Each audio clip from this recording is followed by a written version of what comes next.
জলপাইগুড়িতে ডিম বিক্ষোভের মুখে পুরো চেয়ারম্যান। তৃণমূল পরিচালিত জলপাইগুড়ি পুরসভা চেয়ারম্যানকে ডিম ছোড়া হয়। সেটা তোমার পলিটিক্যাল ম্যাটার, কিন্তু আমি তো আসছি নাগরিক পরিচয়। আপনার অনার্স যতক্ষণ চেয়ারে আছেন ততক্ষণ পৌর পরিষেবা দেওয়াটা আপনার ডিউটির মধ্যে পড়ে।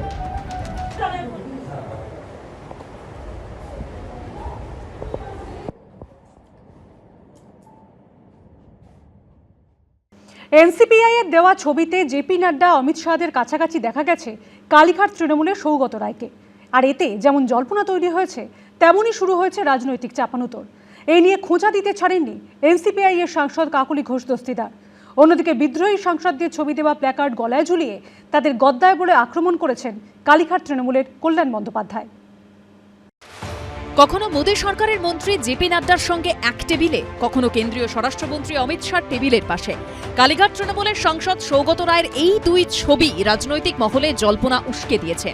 জানিয়ে খোঁচা দিতে ছাড়েনি বিদ্রোহী তৃণমূল সাংসদদের এনসিপিআই। হ্যাঁ, এরকম তো রাজনীতিতে হয়, এটা ডাবল ট্র্যাক। কালীঘাট তৃণমূলের সাংসদ কল্যাণ বন্দ্যোপাধ্যায় অবশ্য সৌগত রায়, শত্রুঘ্ন সিনহার পাশে দাঁড়িয়ে বিদ্রোহী সাংসদদের এনসিপিআইকেই কড়া ভাষায় নিশানা করেছেন। খেতেই পারে, খাওয়া দাওয়া করলে তো অন্য কিছু অসুবিধা নেই। এনসিপিআই বলছে কি আমাদেরকে গদ্দার করছে, অন্য রাস্তা একটা খুলে রাখছে। কোনো রাস্তা খোলাখুলি নেই, একটাই রাস্তা।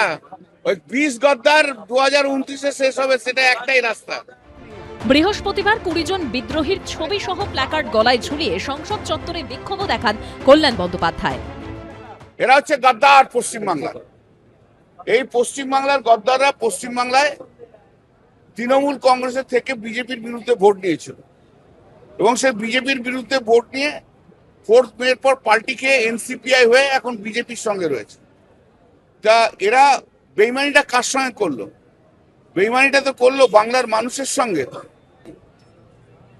বাংলার ইতিহাসে, রাজনৈতিক ইতিহাসে এই 20 জনের কলঙ্কিত নাম থাকবে, কেউ আটকাতে পারবে না।